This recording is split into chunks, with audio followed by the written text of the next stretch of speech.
Hey everyone, welcome to All About the Joy. This is the Private Lounge, and my guest today is Chris Linder. Did I say your last name right? Because I You always sure mess it up. did. Yep. Okay. First, I want to say thank you so much for coming on the show. I appreciate it. Oh, thanks for having me. So I'm going to just do a little background bio on you, and then I'm going to get into some questions if that's okay. You tell me if I'm wrong, but you are an education reform advocate and the author of Homeschool Remix. That's a guide that blends traditional classroom structure with the flexibility of homeschooling. Okay. Yes. You champion a hybrid strategy that empowers parents, especially in marginalized communities, to reclaim control over children's education. Correct. That's the gist. Yes. Yeah, that's it. Okay. And then I read on your website, which I want to share with people, your mission statement, because I thought that was even more succinct. I don't even know if that's the right word, but we're going to go with it. Your mission is to empower parents with the tools and strategies needed to create a dynamic learning environment that combines the flexibility of homeschooling with the structure and socialization of traditional classrooms. So my first question is, how did this start for you and why are you doing it? All right. Well, yeah, that's a good question. Kind of a long story. I'll keep it as brief as possible. I started out, elementary school for me was a small charter school in Wisconsin. We worked at our own pace in little cubicles. Mm-hmm. I didn't see the inside of a traditional classroom until middle school and high school. So for me, education has always been a really self-directed, self-guided, personal thing. Independent learning has always been what I've been doing. My high school had a radio station, so I got into radio broadcasting. I can hear the voice. That makes sense. That makes sense. It's a little hoarse now, but you know. Oh, it's all good. It sounds great. Yeah. But I was lucky enough to have great teachers in high school and in college who taught me the importance of critical thinking, the importance of being able to write, to express myself, and to read. I loved literature and so on. I was on the air in Knoxville, Tennessee, and I was bored. I had this wanderlust in my system. And I was like, what can I do that will help me see the world, still make some money, and then come back and I can do radio for the rest of my life and just be settled down. Okay. So I got a book called Work Your Way Around the World, and it said you can go to Europe and, or South America, and you can work in the fields, you can pick fruits when it's time to harvest and so on, or you could go to Asia and you could teach English. And I was like, I'm not a farmer. I'm not an outside person. So let me see this teaching thing. So I went to South Korea and I started. Oh, wow. I started teaching English in a language institute called Hagwon. Did you know Korean? No, not at all. That's fantastic. Okay, go ahead. I'm sorry. I had like $400 saved up from working radio. I bought a ticket. I got to Korea and I was like, here I am. Wow. I learned a little bit of Korean on the plane on the way over there. I got one of those, Lonely Planet guidebooks. Wait, this is while you're in college or right after college? This is after college. I've been working in radio for a couple of years after college. And, you don't make a lot of money in radio, but I was doing all right. And I was like, let me go ahead and get this wanderlust out of my system and do whatever I can. And so, I did it. I taught in Korea for 2 years at a Hagwon. I taught college students, some high schoolers, some older businessmen. And for the most part, my students were taking regular college classes during the day, and then they come to our Hagwon either before their classes or after, like late at night. I learned that students, even the high schoolers, would do this extra language learning because they knew in the future that it would help them, with the, to know with the English, job, just to learn English.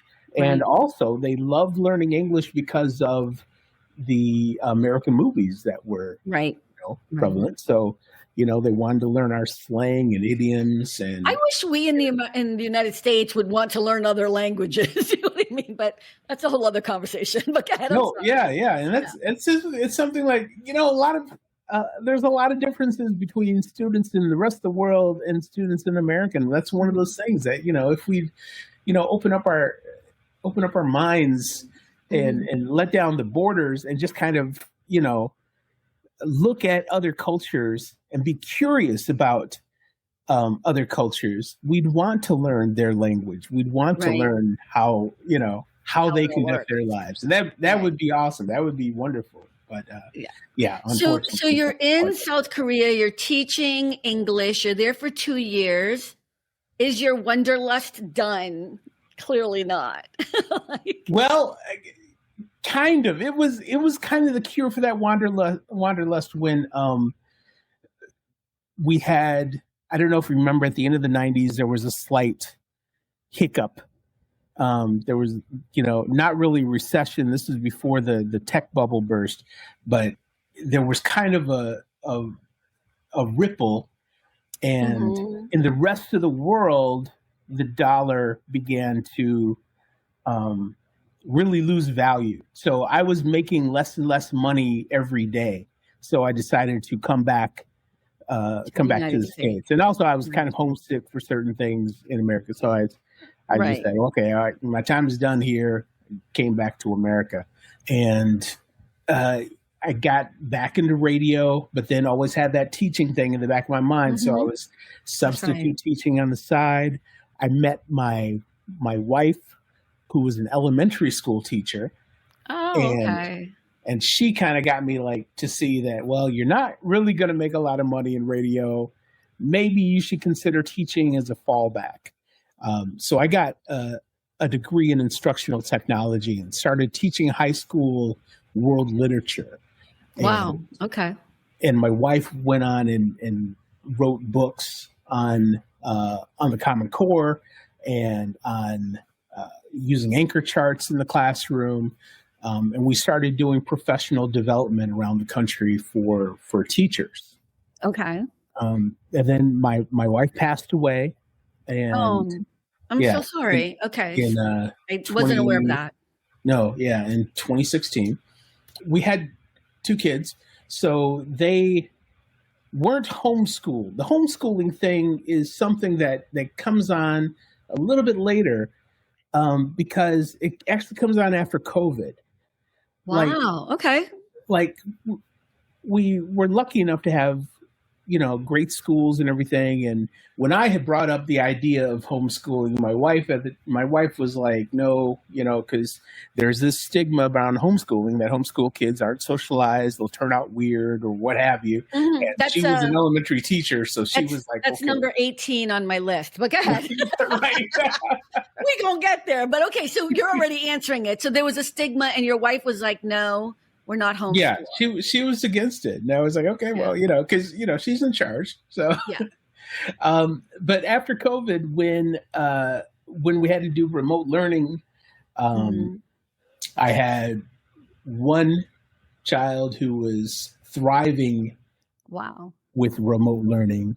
And my other child wasn't as comfortable with it. They really needed a classroom environment. What I was realizing was that even after COVID, when my youngest child would have trouble with, for example, algebra, I talk about this in the book, when they were having trouble with algebra, I was like, okay, well, I can help with that. Right. Not realizing that algebra hasn't changed, but I guess my level of math has changed over the past few decades. I was like, wow, this is pretty advanced. This is, I'm used to, okay, X plus Y. I get that. Exactly. But then they go all out. Yeah. Right. So I was like, okay, I got to figure out, because in the classroom, if you're not keeping up with the rest of the class, the teacher can only do so much. Yes. And if you fail, you just fail, and you have to get put down a class or whatever next semester. And I was like, okay, well, we're not going to fail. So I got to figure out what can I do to supplement the education that they're getting in school with some home learning or something. I found some homeschooling curricula that would help with algebra. And I sat with my child and we worked on it together. And, long story short, they passed algebra, and I was like, oh, right. I'm laughing because it sounds torturous when you said I sat with my child and went through algebra. I'm like, ooh, okay. But they passed. But it wasn't, it wasn't that bad. And I didn't have to learn algebra. That was the point. The great part of it was I didn't have to actually learn it to teach it. Right. I just had to guide them through it, which I was okay with, Right. And I realized that, okay, well, if I can figure out what curriculum to use with supplementing this, then other parents are probably looking for that kind of thing too. And maybe they need help with that. And then the more I looked at what my kids were studying in school, the more I realized that they're learning less and less of the important stuff. And say that again. Wait. So say that again, because I misunderstood something. The more I looked at what they were learning in school, the more I realized that they were learning less and less of the important stuff.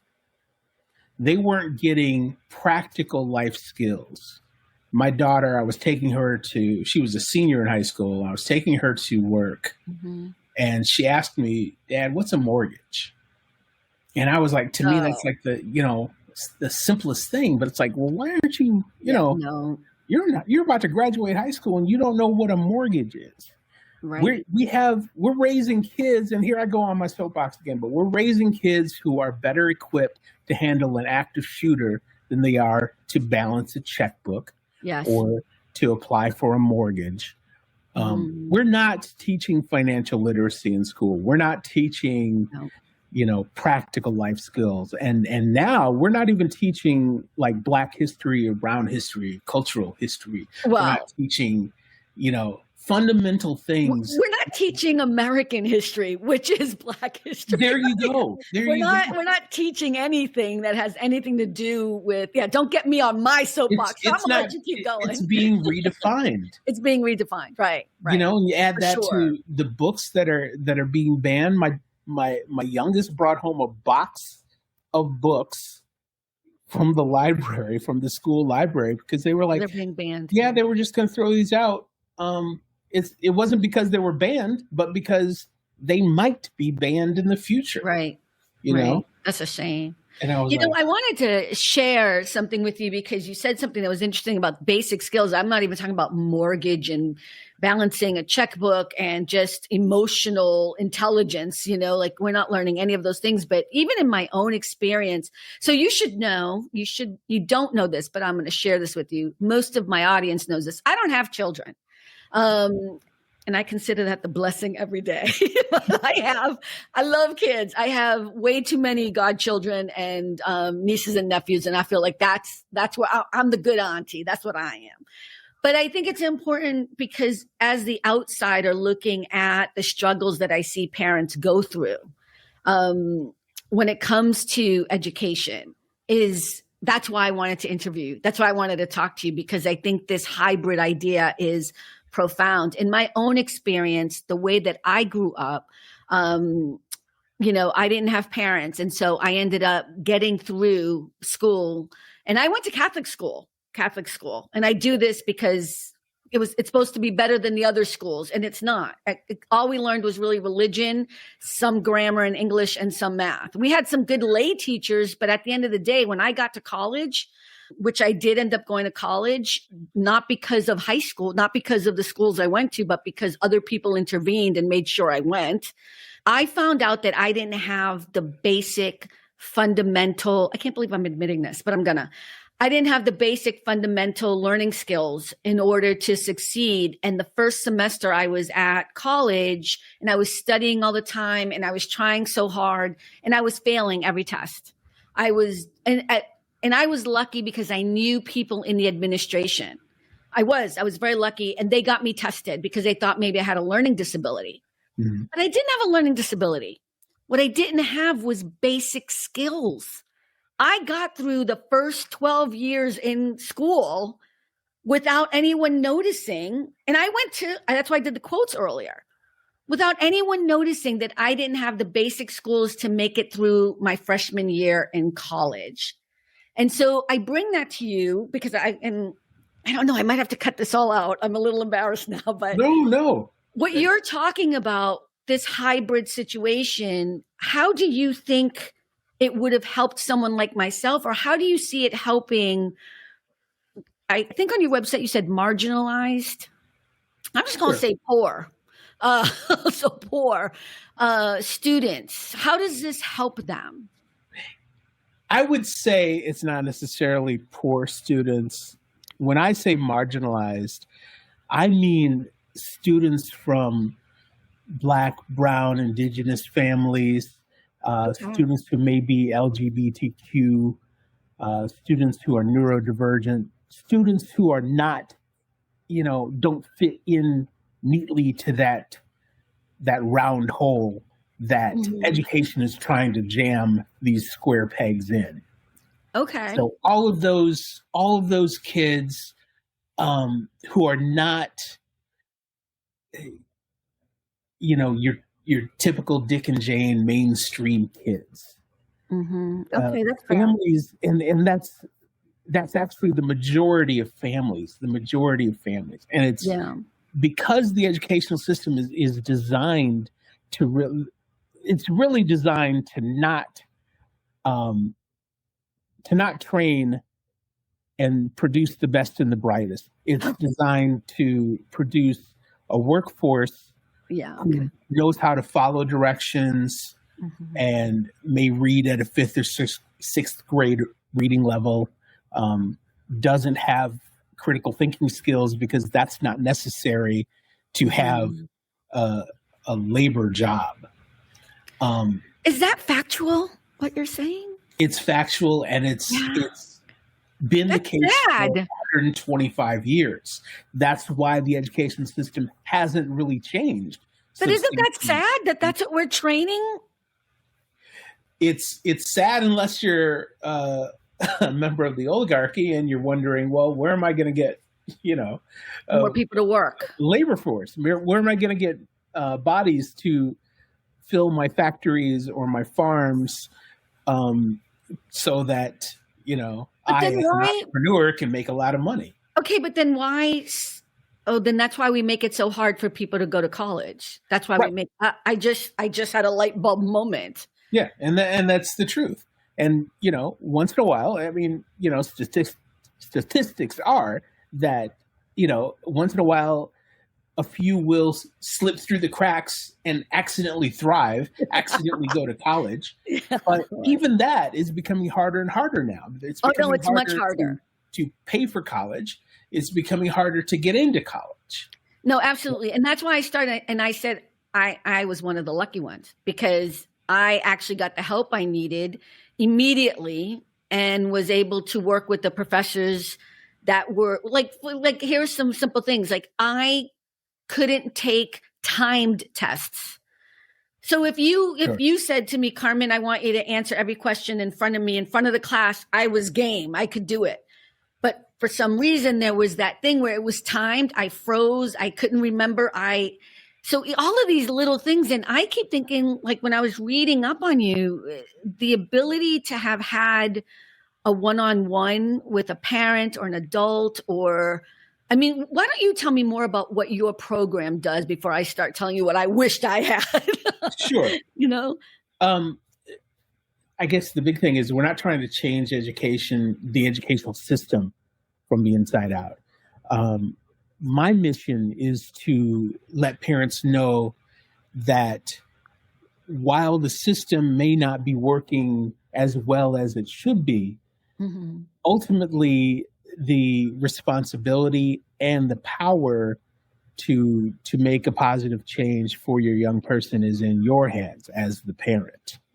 And what hybrid homeschooling is, let me back up. What full-time homeschooling is saying, okay, I'm going to withdraw my student from school and I'm going to take on the burden of teaching them each and every subject at home. And that actually works for a lot of people. It doesn't work for a lot of people from marginalized communities. And again, it's not just poor communities, but I know I'm struggling with it just because I'm like, everyone you just mentioned is poor, but I get it because I understand when you say marginalized communities. I guess I'm trying not to use the buzzwords that turn people off because people don't like to hear minority, marginalized, right? That especially, no offense to my audience. That's true, yeah. My audience tends to not be this group, so that's part of it. But aren't most marginalized people that we're talking about people that don't have tons of money? They might not be poor; they'll be maybe middle class, but they don't have the kind of money to have food. That's why I say that it's people who don't have a ton of money. It's people who don't have a lot of time. It's single parents. Yes, they don't have time to full-time homeschool their kids. Even dual income parents, if they're both at work, they don't have time for full-time homeschooling. But nobody's saying that full-time homeschooling is better than traditional school, right? That's not what you're saying. It's six of one, half a dozen of the other. I mean, in both cases, there's a lot wrong with the traditional educational system, but there's a lot right with it too. Okay. And with homeschooling, it's great for a lot of people. For some people, their kid still isn't going to get, there are certain things that they're not going to figure out. Teaching is hard. And we learned this during COVID. The professional teachers who went to school to learn the science of teaching, they're actually doing a great job with what they're given. But they're given on a daily basis. They're given 125 students, 20 or 25 at a time, all with different personalities, all going through puberty, all having their own issues, their own trauma that they're dealing with. Yeah, the ratio is just wrong. It's always been wrong. Even when I was in school, the ratio of teacher to students was too much. It always has been. Yes, and they're just, and it's just getting worse as they, reduce funding to schools or bring in things like school choice or voucher programs, diverting tax money away from public schools, putting them into private schools, which can afford to be exclusionary. They can, decide whether or not your kid fits their profile and should be admitted to their school and so on. But no, with parents, what they need to realize is homeschooling, full-time homeschooling isn't for everybody. Right. But traditional school and just leaving it up to the state to educate your student in everything that they need to know, that's not for anybody. Because there will be things that your child isn't going to learn in school. Right. All you can do is try to identify those things and teach them at home with targeted home learning. And that's what hybrid homeschooling is. This is what you do. That's what this is all about.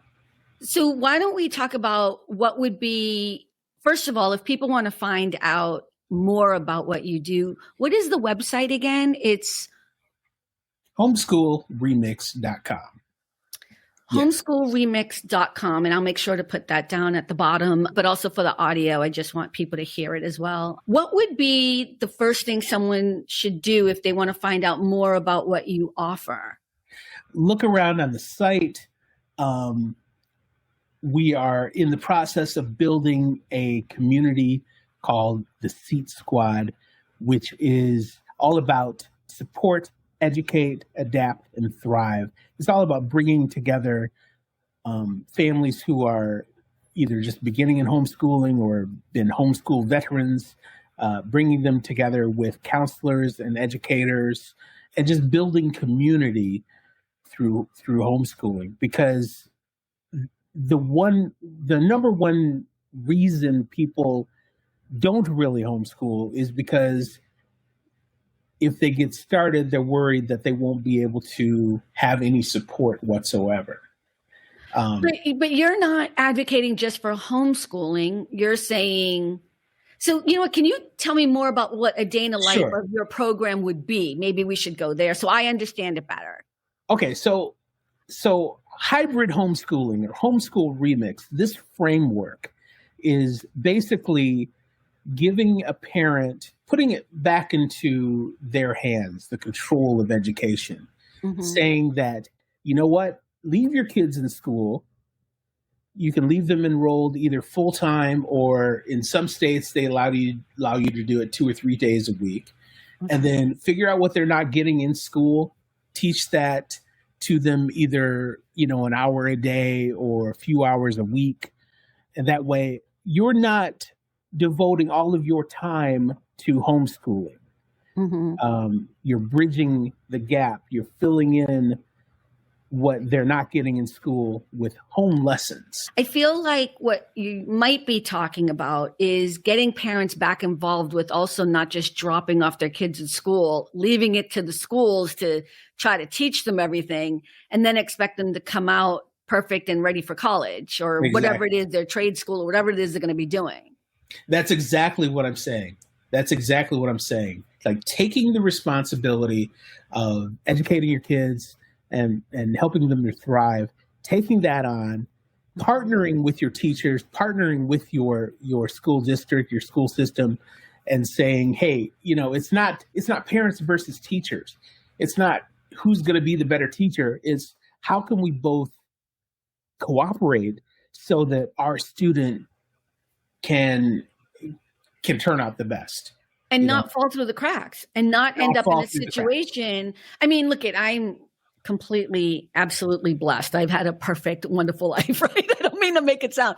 But when I think about the struggles that I went through, and if it wasn't for all the right people who stepped in, I would have fallen through the cracks because they didn't have those basics. And so what you're talking about is that if a parent is involved in their child's education and understands what they don't know, what their children are not learning, whether it's what is a mortgage, whether it's not understanding reading and comprehension or algebra, when you can see what your child is doing and not doing, you can give them a much better, stronger education so that they actually succeed. Exactly. And that's really the whole point. And the secret of it is, you have to, as a parent, you have to model how to learn. You have to let them know that, you know what, I don't know everything, but we can figure it out.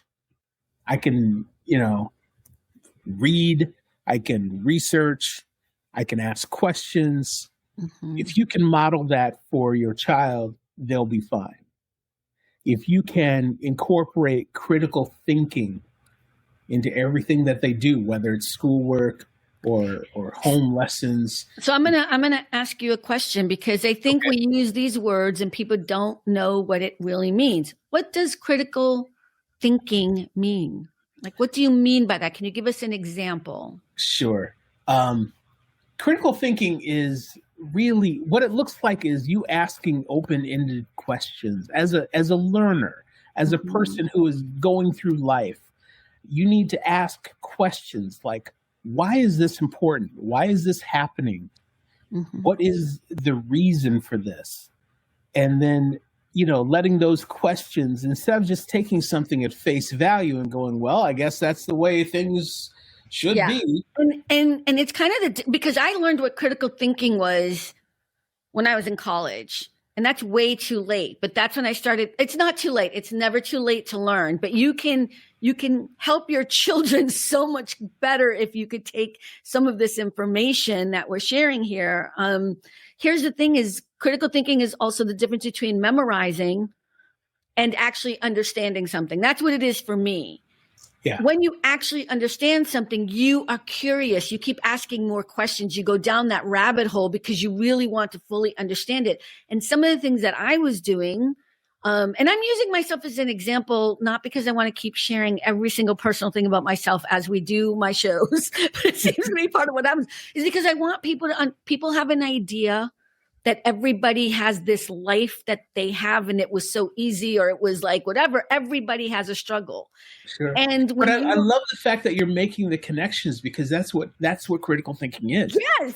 Being able to, here's a fact, and then you making a connection to your life. That's what it's all about. So yes, please. Well, because I want people to relate to it too. I think people need to understand that everything isn't magical. But if you're just memorizing things, if you're just hearing somebody else say it and then you're regurgitating it, you're just repeating it.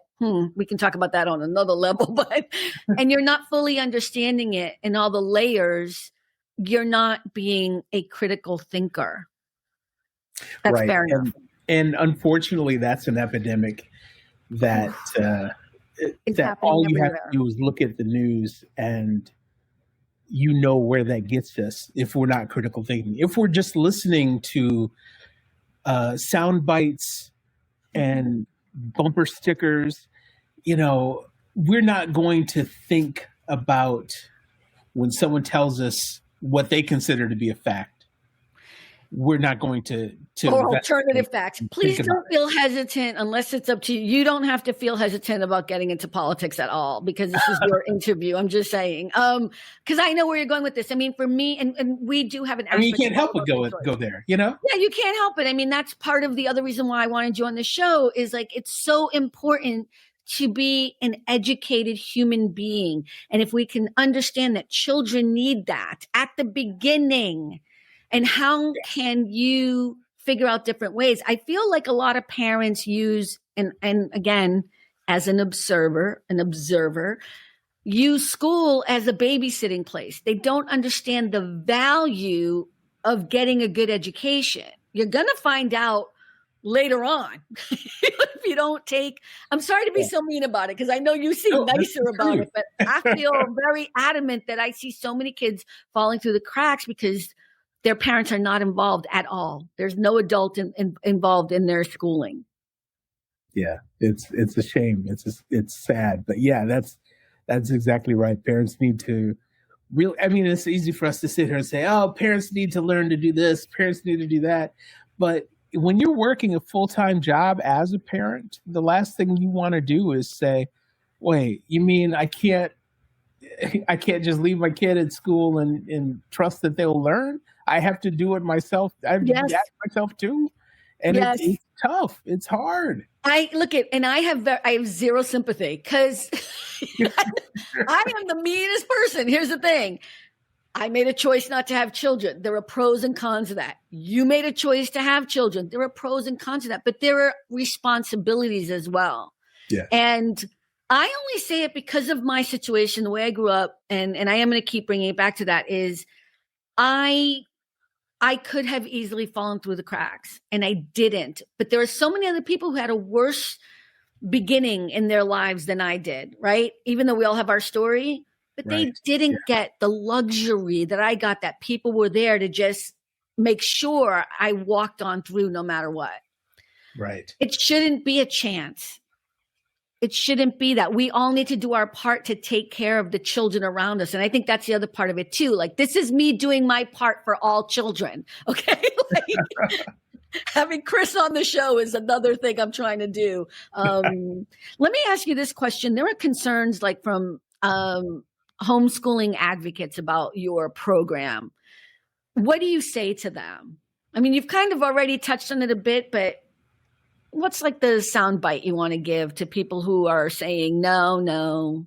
People who are against homeschooling, or people who are for traditional homeschooling?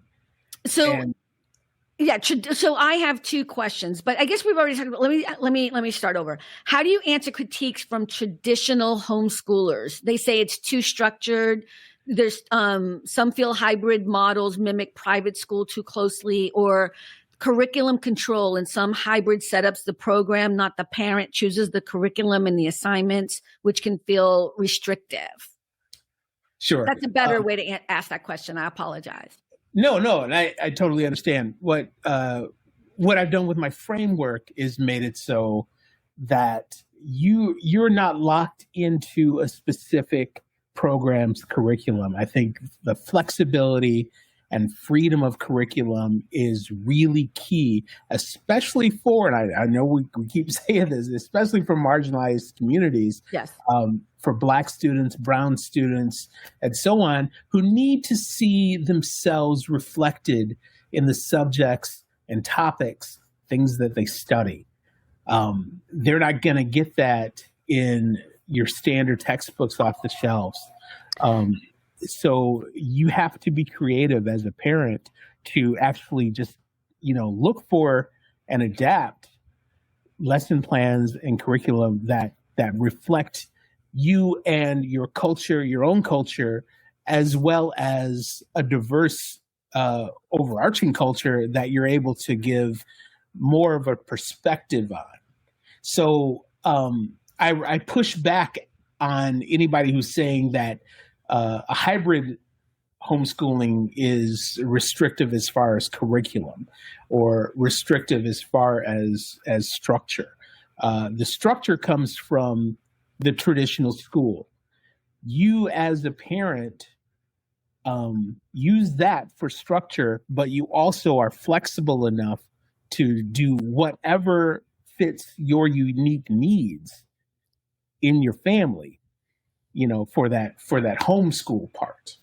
Can you give an example of how culturally significant you might infuse something in a subject that your child might need that would not be in a traditional, I don't know, whether it's algebra or history. I mean, history would probably be the easiest one, right? So you would use a history book and they would be talking about, let's say, the Confederacy or something, right? Or they'd be talking just about civil rights or whatever it is. Sure. And you would give the other lens, but where would you get that information if you're not fully, anyways, you see what I'm trying to get at? Yes. Because here's the thing. I want you to explain it to white folk. I'm going to say it is my show. You see what I'm saying? Because they hear the buzzwords and they're, what do you mean? What do you mean? So what do you mean when you say that?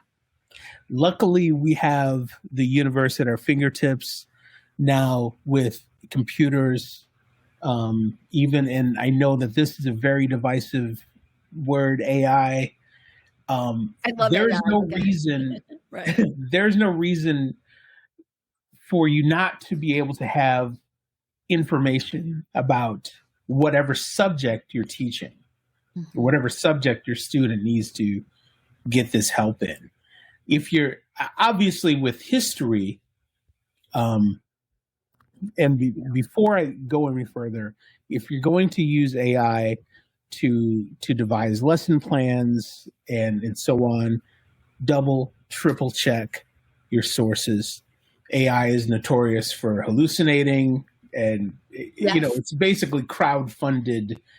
Okay, but does Homeschool Remix and the community you have there would help with that? So let's say I was like, okay, I'm teaching my niece about history and I don't know enough about what happened, whatever, I don't know. Okay, I can go to your website and maybe what happens? I go to your website, I can contact someone. How does it work? Go to the website. You can get a copy of the book, Homeschool Remix, which of course, everyone should buy the book. Outlines the framework. But yes, join the community, post in the community, ask questions, say you need help with. It's a little bit, it's similar to a Facebook group, but got it. People there are they've gone through it, so they can help you with it. Right. And I guarantee you, if you have this question, there's other people that are also wondering the same thing, and somebody has solved it. With history, for example, one of the things that I like to suggest as a curriculum is a book. It's actually a curriculum called Woke Homeschooling. Oh, that's going to turn off every single person listening. But you know what? It shouldn't. I love it. I love it because I always say this all the time. Like, they're just abusing the word woke in all the wrong ways. Like, I would rather be woke than not woke because that means I'm sleeping. Like, Anyways, go ahead. I'm sorry. Yeah, When you just said that, I'm like, ding, ding, ding, ding, ding. I get that. That's one of those words. But again, with the power of language, we can't let words that mean one thing be redefined as something opposite. And that's exactly what's being done and now they're demonizing DEI. Well, they've been doing that, right? Critical race theory, which is nothing about what they describe it as. And they're trying to demonize woke. And it goes back to being a critical thinker, right? It goes back to being someone who doesn't just look at the surface of things and actually digs deep and understands. And I always say the nuance of things, you know, but it's so much easier to just have stuff thrown at you and just believing it because he said it or she said it than to actually go through it. And there's so much stuff being blasted at you on a daily basis. From people of authority, which makes it worse. It's what Steve Bannon called the fire hose of BS. It's what he realized that as a Republican, what they need to do is just throw all these different things at you, and you don't have time to react. You don't have time to really think each thing through. And, you may be, focusing on, the $200 million, 90,000 square foot ballroom. And that will take your focus away from the fact that there's armed and masked men kidnapping American citizens off the street. That's right. And that's going to distract you from the Epstein files. Right. Which is really all we all want is the Epstein files right now at this moment, because now he's made it. No, come on. Because now I didn't care at all before all of this, but now that he's made it such a big deal, I want to see it. But let me go back. All we really want is sanity. Someone to just take the veil of ignorance off of the entire country. Yeah. And so we can start singing Brand New Day, like at the end of The Wiz. I know, right? Oh, I would love that. The Wicked Witches, Eveline has gone into her big toilet. No, I know. That's what we really want. We want an end to this, whether it happens in November of next year or 2 years later, or, I want an end to this now because I'm tired. It's true. I'm tired. Yes. But here's the thing. While all this is happening, while people are being upset about words they don't understand because they're not using critical theory, like, critical thinking, like DEI or woke or whatever. What's actually happening is your children are the ones who are losing out because they're not learning anything. They're not figuring it out. They're not getting the education that they need to get. And that scares me. I also want to give a shout out to teachers, because what I also love about you is, you have a lot of love for teachers, of course. Now I understand even more so why. But I do think at some point we need to have the conversation when we have sanity back. Teachers need to be not only paid well, but supported. And I mean supported, not just also financially, but I remember, and I don't remember much about my mom, but my mom at one point was helping. She was a teacher's aide, along with being a housekeeper. So she would go into the schools and act as an assistant to the classroom. And the only reason why I would know is because Catholic school would have all these holidays, right? And I would have to go with her. So I'd either go with her when she was housekeeping or when she would go to the school. They don't have that anymore, right? They don't have the help that teachers need. They do have teachers' aides. Okay. But again, because of the funding and budget cuts that are rampant, a lot of districts can't afford to hire as many teachers' aides as they would have in the past. Right. So, yeah. Wow, it's been so great to have you on the show. We haven't even gotten through the second list of questions, but let me just ask you one last one. What's next for you? What do you see as kind of the legacy of this program, or what is the next steps for you and your organization? I've got to figure out, we have to figure out a way to make education go viral. I love that. I'm trying to figure out how to change people's minds, parents' minds, families' minds. And again, it doesn't matter what color or anything like that. Just for them to realize that it's going to take a while for us to A, figure all this stuff out, and B, fix it after it's done. After that brand new day arrives, there's going to be a lot of things to fix. But meanwhile, our students are getting older. Our students are going to, reach 12th grade and graduate. So we can't pause education. We can't, hope that, well, maybe in the next 5 years, we'll decide that the Department of Education is actually important. And, maybe we shouldn't get rid of it. Oh my goodness. We have to take the control of education back from the institutions and into the hands of families. Yeah. And I love that. It has to be a fundamental switch in people's heads that they realize education is way too important for my kid to go without it. And it's my responsibility to make sure they get it. And it's my responsibility to make sure that they're equipped when they graduate to go through with critical thinking, to be able to have choices after they graduate of what kind of job they want. Because I come down on, the educational system putting out laborers as that's the goal of it. And there's nothing wrong with being a laborer. There's nothing wrong with working in a factory or in a field. Right. Do what you want to do what you like to do, but you should have a choice. Your kid should have a choice as to what they want to be. And it shouldn't be that, the administration or whomever decides that, well, because your student is fill in the blank, they're only good to be a laborer, or they're only good to have this kind of job or that kind of position. Or you're talking about to get into college. Yeah. You're talking about real wealth. I'm not talking about money wealth. You're talking about the wealth of choices, the ability to make a decision. I have one nephew who is deciding, along with his parents, not to go to college, but instead to go to trade school and learn to become an electrician, because that's what he wants to do. And I thought it was so brilliant because he's thinking about the future and AI and what he really wants to be doing. And it's like, but he has a wealth of choices because his parents have been so involved in his education that the choice not to go to college and to go to trade school is wealth.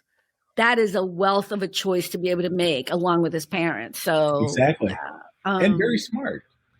Really smart, especially with AI. Yeah. With the whole 10 years ago or 15 years ago, we wanted everybody to learn to be coders. Yeah.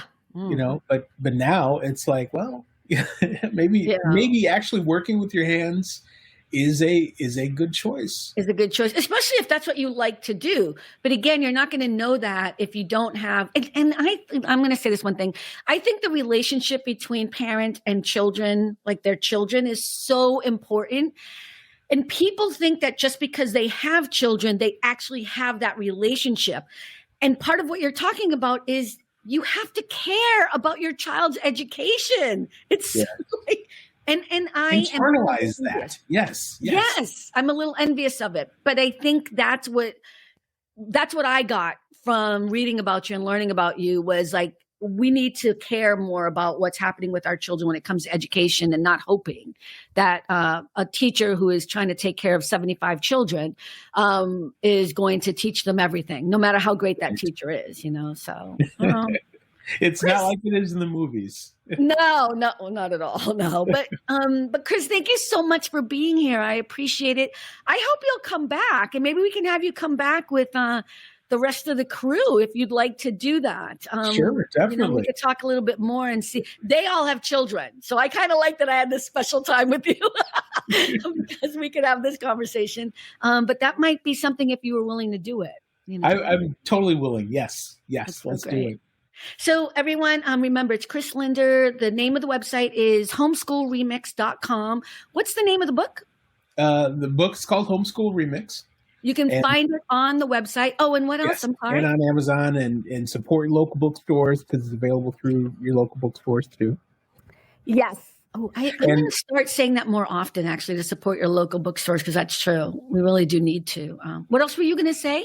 Our community is called the Seat Squad, and it's called that because we practice folding chair homeschooling, which is basically finding free and low cost resources to use while hybrid homeschooling.